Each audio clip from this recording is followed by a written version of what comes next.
Sambutan Tahun Baru 2022 batal diganti solat hajat.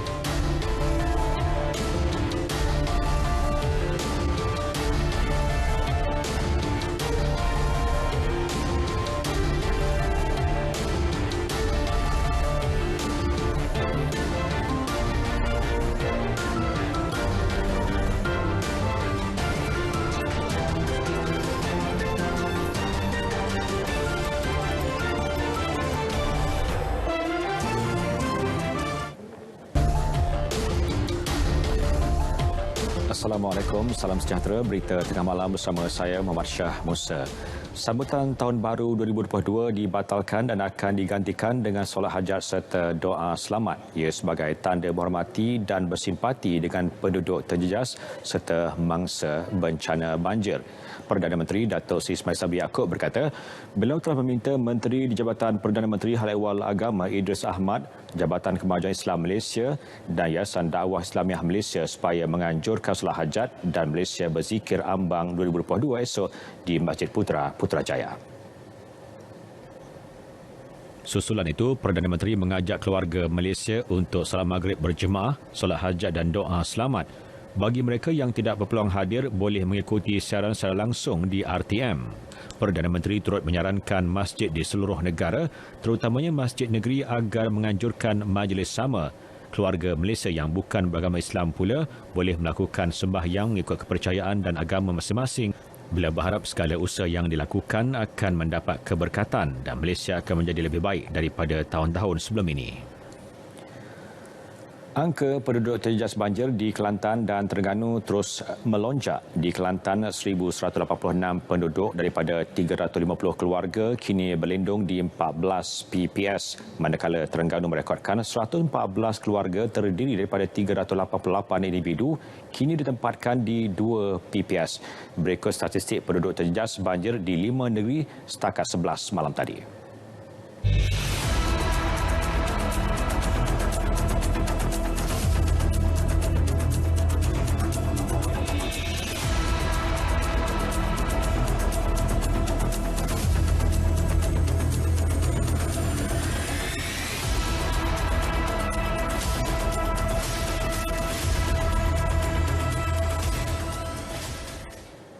Jajahan Jeli Kelantan menyaksikan jumlah penduduk terjejas banjir meningkat selepas hujan sejak semalam sehingga kini sebanyak 9 PPS dibuka di daerah itu.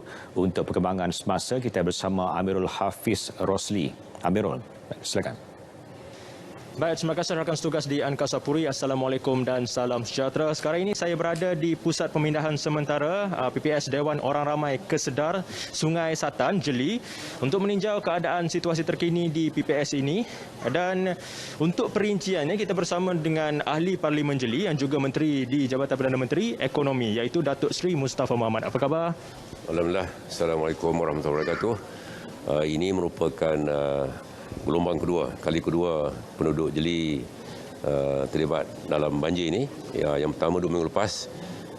Cumanya kali ini Jeli merupakan jajahan yang paling teruklah terkesan dengan banjir ini. Pada gelombang pertama 2 minggu lepas cuma ada 260 orang yang terlibat, 3 PPS saja. Kali ini 9 PPS. Dan bilangan keluarga ialah 307 keluarga dan bilangan mangsa 1016. Jadi Kelantan Jeli paling teruk terkesan. Apa yang berlaku hari ini adalah 3 kali lebih teruk daripada banjir gelombang pertama itu 2 minggu lepas. Jadi hujan mula turun malam Khamis bermula maghrib sampai 3-4 pagi dan bermula pagi lagi. Pagi ini, pagi Khamis, rakyat Jeli mula berpindah. Sekarang ini ada 1,016 orang. Sekarang kita berada di PPS Sungai Selatan. Ada 60 keluarga, 291 orang. Dan saya selaku Ahli Parlimen ucap terima kasihlah kepada Jabatan Kuasa Banjir peringkat jajahan diketuai oleh Tuan D.O, dibantu oleh USPD dan juga Bomba dan lain pihak yang telah, dan JKM yang telah menggembelingkan tenaga memastikan bahawa segala bantuan dapat disalurkan. Di sini kemahnya ada, ya, selimut dan tuala dan juga makanan juga telah pun diberikan, jadi tak ada masalah. Daripada apa yang saya dengar daripada mangsa banjir di sini, mereka puas hatilah dengan layanan juga perkhidmatan yang diberikan oleh agensi kerajaan dan juga masyarakat setempat, ramai juga yang menjadi sukarelawan. Jadi saya nasihat supaya kita berhati-hati kerana ikut ramalannya esok masih ada lagi hujan lebat. Jadi kalau malam ini hujan lebat, maka kita harus berjaga-jaga. Jadi tak boleh kita yakin sangatlah. Ya.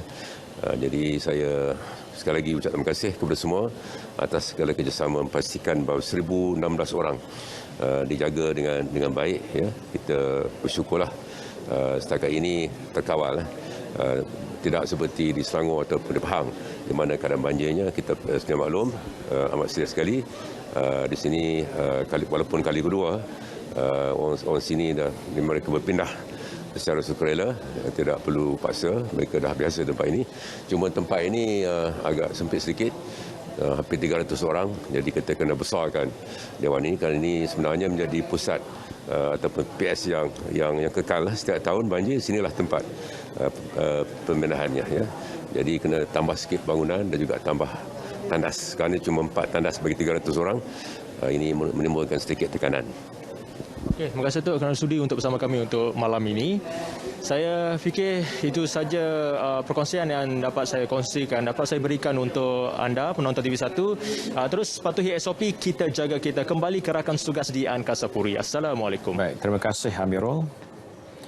Ini pula detik cemas seorang pekerja ladang resda di Cerul, Kemaman, Terengganu apabila terperangkap dalam banjir di kawasan ladang berkenaan selepas air sungai Cerul melimpah. Mangsa Adam Hakimi Akil alias 21 tahun berjaya diselamatkan kira-kira pukul 4.40 petang. Ketua Balai Bomba dan Penyelamat Cenih Penolong Penguasa Bomba Muhammad Hanif Syekhalid berkata, bomba menerima panggilan memohon bantuan daripada mangsa kira-kira pukul 11 pagi. Menurut Penolong Penguasa Bomba Muhammad Hanif, sebaik menerima panggilan, gerakan mencari dan menyelamat SAR dilakukan dengan kekuatan 14 anggota bersama polis dan dibantu orang awam. Operasi SAR bermula kira-kira pukul 2 petang dengan menggunakan sebuah bot milik bomba dan bot gentian kaca orang awam. Pasukan penyelamat mengambil masa lebih 2 jam untuk menyelamatkan mangsa. Ekoran lokasi kejadian terletak kira-kira 40 km dari jalan luar.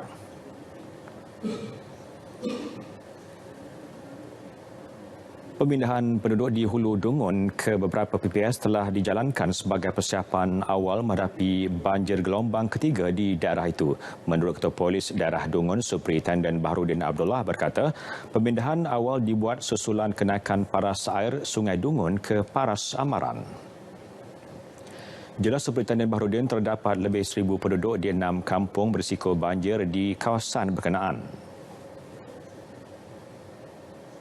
Dari segi penambahbaikan, dari segi operasi, kita telah berkolaborasi dengan Jabatan Bomba APN dan juga NGO 4x4, di mana kita telah mendirikan satu martek di Jongkok Batu. Kita telah siap siaga daripada awal. Pagi ini kita telah masuk full strength bagi PDRM. Bomba pun telah masuk pada pagi ini. Kita telah buat persiapan awal di Martek. Terdahulu beliau meninjau penempatan penduduk dan paras air Sungai Dungun di Kampung Pasir Raja, Dungun. Agensi-agensi kerajaan berkaitan banjir kini lebih bersiap siaga dan bertindak pantas untuk berdepan gelombang kedua banjir. Jelas Ketua Setiausaha Negara Tan Sri Marzuki Ali, agensi seperti ATM, PDRM dan JBPM bergerak lebih cepat berdasarkan pengalaman menghadapi gelombang pertama sebelum ini. Memang betul lah, selepas pada kita mengadakan mesyuarat hari ini, apa yang kita masih bergerak, kita bergerak dengan begitu cepat kerana pengalaman yang kita lalui daripada gelombang pertama lah. Dan kita berharap, kita berdoa jugalah mudah-mudahan gelombang kedua sekiranya berlaku ni kita telah cukup bersedia lah.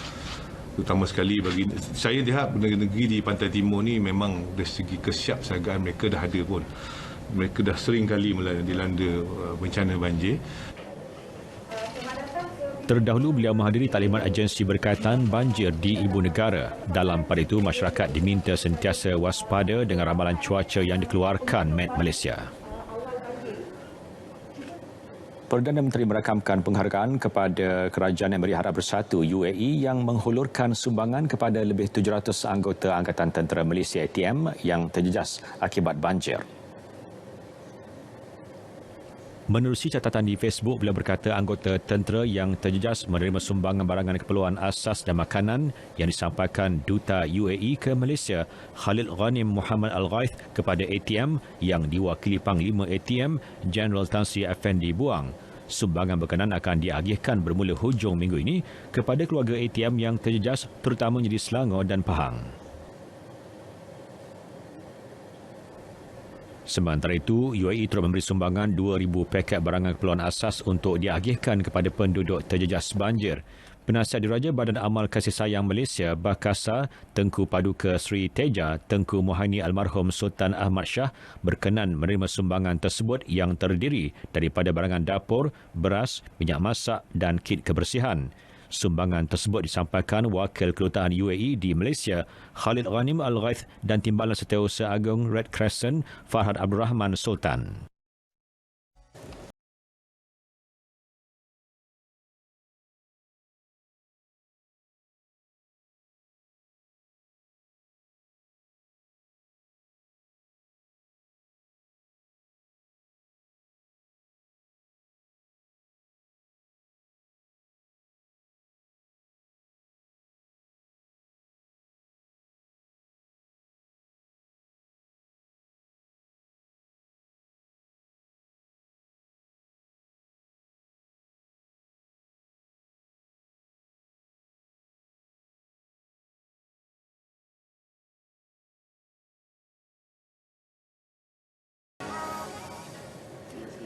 Bertemu kembali, 301 lagi keluarga penduduk terjejas bagi Parlimen Bukit Bintang dan Seputih di Ibu Negara menerima pemberian bantuan wang ihsan. Bantuan disampaikan Menteri Wilayah Persekutuan Datuk Seri Dr. Syahidan Kasim termasuk bantuan tambahan daripada Yayasan Wilayah Persekutuan bernilai RM300. 129 keluarga di Jalan Tiong Nam, 117 keluarga di Kampung Petaling Bahagia dan 55 keluarga di Taman Hok En menerima bantuan. Bagi keluarga yang belum menerimanya, penyaluran bantuan akan dilakukan segera secara berperingkat. Dalam pada itu, DBKL akan terus memantau arus air sungai di kawasan Ibu Negara dalam memastikan tahap kesiapsiagaan yang tinggi jika berlakunya gelombang kedua banjir. Bantuan kepada 74 penduduk terjejas banjir di pedalaman perkampungan orang asli di Kampung Paya Lebar, Hulu Langat terus mendapat perhatian NGO bersama sukarelawan.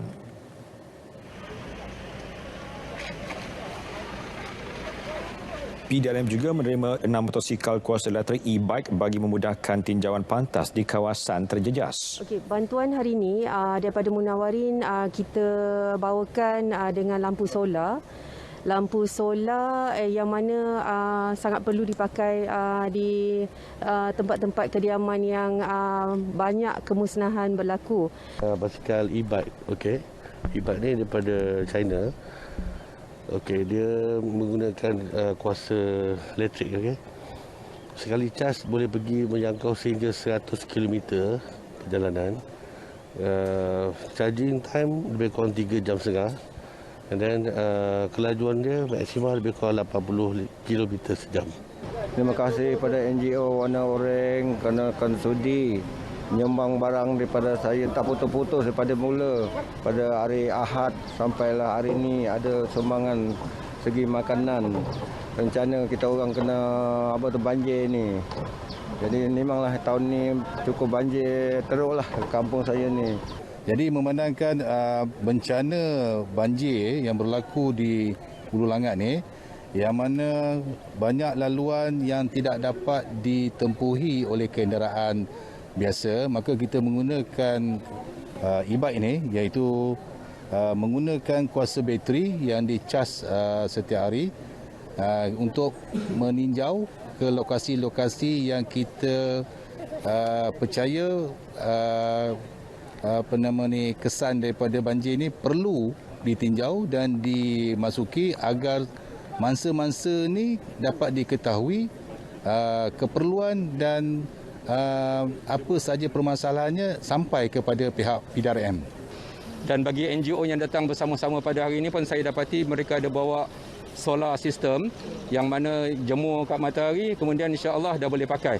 Saya rasa pihak NGO yang datang saya ucapkan juga terima kasih lah, sebab mereka dapat mengesan keperluan-keperluan yang sangat diperlukan, bukan hanya hantar balik, tapi mereka datang, mereka kaji dan mereka membawa penyelesaiannya. 100 juta ringgit daripada 4.2 bilion ringgit Belanjawan Kementerian Pertanian dan Industri Makanan tahun hadapan akan diperuntukkan untuk pelbagai jenis bantuan bagi meringankan beban pengusaha agro makanan seluruh negara yang terjejas banjir. Menteri Pertanian dan Industri Makanan Datuk Seri Dr. Ronald Kian dia berkata peruntukan di bawah dana bangkit semula keluarga agro untuk membantu pengusaha sektor agro makanan terjejas. Usaha ini pemangkin kepada pemulihan perniagaan golongan sasar sektor agro makanan sekaligus menjamin kelangsungan perusahaan masing-masing yang terjejas dan memperkukuh rantai nilai agro makanan di setiap peringkat. Setakat ini, anggaran kerugian akibat banjir melebihi 63 juta ringgit melibatkan lebih 4,700 pengusaha termasuk perikanan, akuakultur, penternakan dan tanaman. Beliau memberitahu demikian selepas meninjau projek perikanan dan veterinar di Kampung Cenah dan Kampung Esok Jelebu. Ini pula inisiatif Yayasan Inovasi Malaysia YIM, program Mobile Fix digerakkan bagi kerja-kerja pemeriksaan pendawaian elektrik secara percuma di kediaman penduduk terjejas banjir di Pahang, Selangor dan Kuala Lumpur. Menteri Sains, Teknologi dan Inovasi Datuk Seri Dr. Adham Baba berkata program terbabit dilaksana bagi memastikan kediaman yang ditenggelami banjir selamat daripada sebarang litar pintas. YIM turut membantu membaik pulih kerosakan peralatan elektrik dan elektronik serta memberi khidmat nasihat mengenai penggunaan barangan yang ditenggelami air banjir. Beliau menyatakannya selepas program penyerahan bantuan banjir MOSTI di Perumahan Awam Kos Rendah Sungai Pandan, Kuantan. 23 pelatih Institut Latihan Perindustrian Pekan dan Institut Kemahiran Belia Negara Pekan membantu pemeriksaan pendawaian. 1,000 rumah dijangka dapat diperiksa sehingga akhir bulan depan. Inisiatif Kementerian Komunikasi dan Multimedia iaitu Ops Bantu Hingga Selesai atau Ops BAIS diteruskan untuk hari kedua di ketiga-tiga lokasi iaitu Bukit Canggang, Sungai Lui dan Taman Seri Muda. Operasi BAIS hari ini disertai 680 sukarelawan, 3 kali ganda penyertaan berbanding semalam. Ketua Setiausaha KKMM Datuk Seri Muhammad Mentek serta warga KKMM, jabatan dan agensi di bawahnya menyumbang tenaga untuk misi di Bukit Canggang melibatkan Kampung Labuhan Dagang, Kampung Bukit Canggang dan RTB Bukit Canggang merangkumi 70 buah rumah. Ops BAIS berkonsepkan keluarga angkat ini menempatkan sekurang-kurangnya 5 sukarelawan untuk bersama-sama membersihkan rumah dan kawasan sekitar di 3 lokasi tersebut. Daripada 680 sukarelawan itu, 550 adalah daripada KKMM, manakala selebihnya sukarelawan rakan strategik seperti Rumah Prihatin, YTL dan Salcom. Ops BAIS bukan sahaja membantu membersihkan rumah dan kawasan terjejas banjir, malah turut memberi semangat serta sokongan moral. Daerah Kuala Langat juga merupakan kawasan angkat KKMM bagi tujuan pembersihan pasca banjir. Sementara itu, operasi BAIS di Seri Muda Shah Alam menumpukan kepada kerja pembersihan sampah di kawasan perumahan di Seksyen 25. Naib Presiden Eksekutif MRCB Dato' Del Akbar berkata seramai 70 tenaga pembersihan digerakkan bagi misi operasi pasca banjir itu. Pendekatan transit dan buang diguna bagi menyelesaikan sisa banjir termasuk mengangkut peralatan perabot yang tidak boleh diguna lagi. Sampah atau bahan buangan pukal dikumpul di satu lokasi khas sebelum diangkut menggunakan jentera Majlis Bandaraya Shah Alam. Dan selama 2 hari yang lepas kita telah bersihkan kawasan Mediterranean dan kita jangka untuk kawasan Andorra ni kerana dianya lebih besar dan sampah sarap yang kita tengok yang banyak adalah merupakan perabot, sampah-sampah akibat daripada banjir baru ni. Kita jangka mungkin kita akan ambil masa lebih kurang 2 ke 3 hari untuk kita bersihkan keseluruhannya. Bagi penduduk, inisiatif ini sangat membantu memandangkan kerja-kerja pembersihan pasca banjir sangat rumit. Saya tengok daripada pertolongan pada NGO ni amat baguslah. Daripada Tan Sri Anwar Musa kan. Saya sukalah bagi penduduk sini, memang saya berbesar hati, memang suka, happy lah. Sebab dia sudi bantu kita. Memang keadaan sini memang teruk lah. Seri Muda kan semua orang tahu memang teruk lah.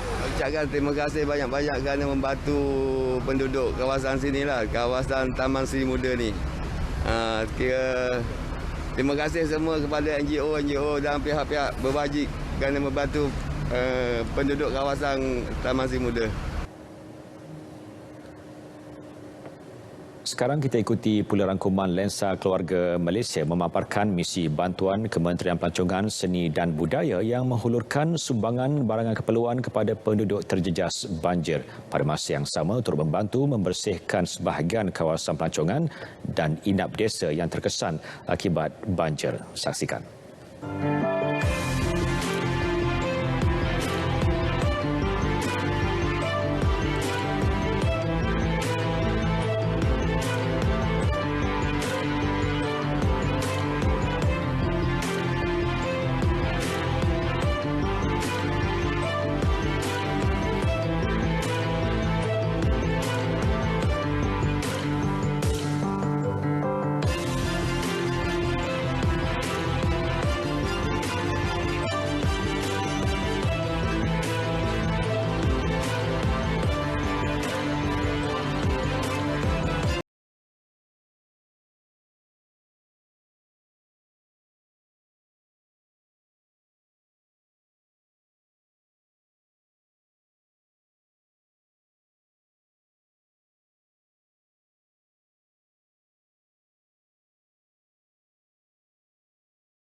Empat mayat tanpa identiti ditemukan terapung oleh nelayan pada kedudukan 14.2 Batu Nautika, Barat Pulau Buluh, Kepulauan Sembilan. Mengesahkan perkara itu, Agensi Penguasaan Maritim Malaysia Maritim Perak dengan memaklumkan mayat tersebut terdiri daripada 3 wanita dan seorang lelaki. Pengarah Maritim Negeri Kapten Syahrizan Rahman berkata Pusat Operasi Maritim telah menerima maklumat awal berhubung penemuan tersebut oleh komuniti nelayan pada pukul 9.05 pagi. Sepasukan anggota dari kapal maritim KM Nyalau telah diatur gerak ke lokasi dan menemui kesemua mayat tersebut pada pukul 2.08 petang. Tambahnya lagi, pihaknya tidak menolak sebarang kemungkinan terdapat unsur-unsur jenayah di laut dan siasatan masih dijalankan. Kesemua mayat telah dibawa ke jeti kastam Diraja Malaysia Kampung Aceh dan diserahkan kepada pihak polis untuk tindakan lanjut.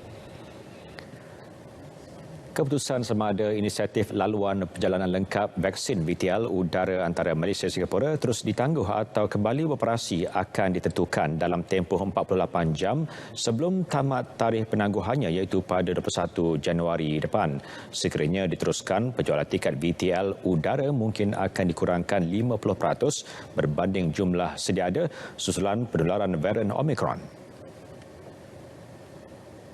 Menteri Pengangkutan Datuk Seri Dr. Wee Ka Siong berkata segala keputusan tertakluk kepada kerajaan Singapura yang akan menilai situasi terkini COVID-19 di negara tersebut.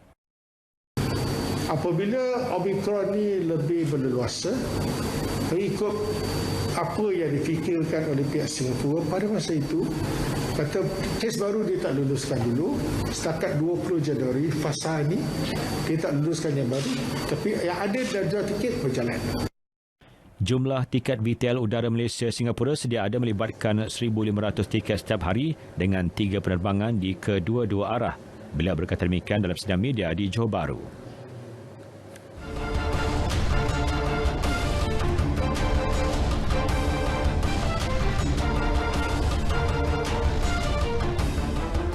Sukan kita mulakan dengan perkembangan Tamasya Sukan SEA 2021 Vietnam. Majlis Olimpik Malaysia MOM memutuskan untuk menghantar atlet elit sahaja bagi mewakili kontingen negara ke tamasya tersebut tahun depan. Situasi itu sekaligus menyaksikan tiada lagi istilah medan pendedahan buat atlet-atlet pelapis negara.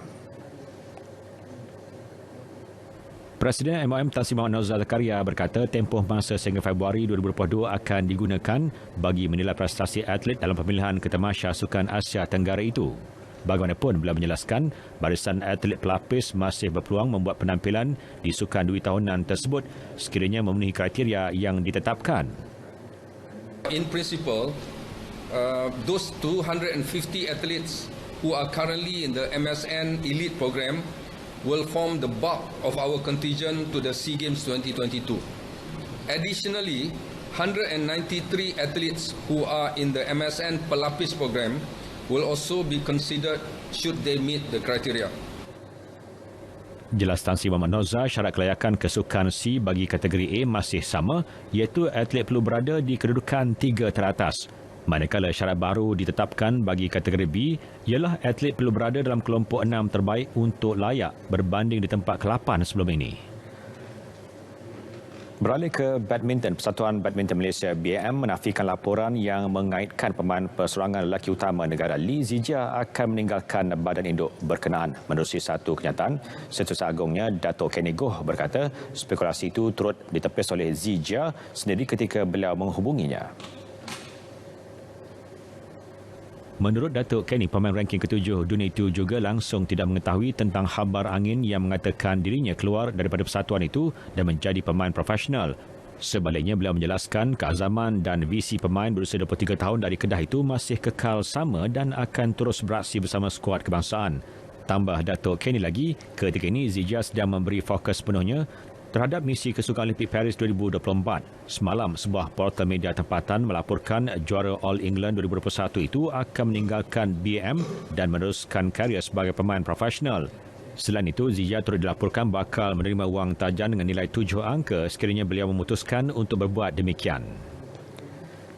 Setelah hampir setahun tiada sebarang penganjuran berikutan pandemik COVID-19, kalender Sukan Perahu Layar Tanah Air kembali bernafas dengan penganjuran bertaraf kebangsaan di Baran Duyung Marina Terengganu.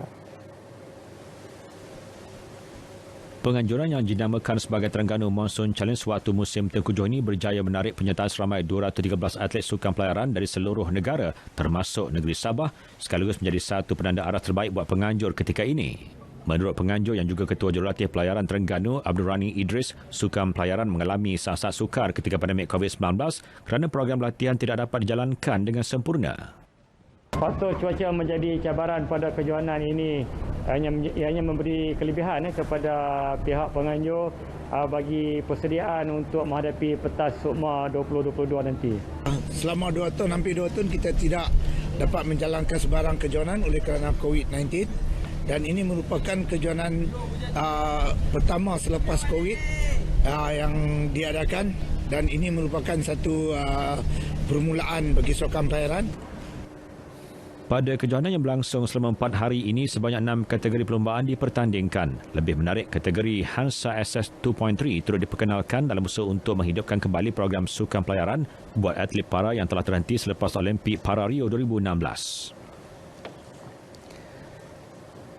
Berita tengah malam berakhir di sini. Bagi negeri-negeri yang dijangka mengalami hujan lebat berterusan, teruskan berwaspada dan patuhi arahan pihak berkuasa. Dapatkan perkembangan sahih sepanjang masa melalui portal berita RTM di berita.rtm.gov.my. Saya Muhammad Syah Musa. Assalamualaikum dan selamat malam.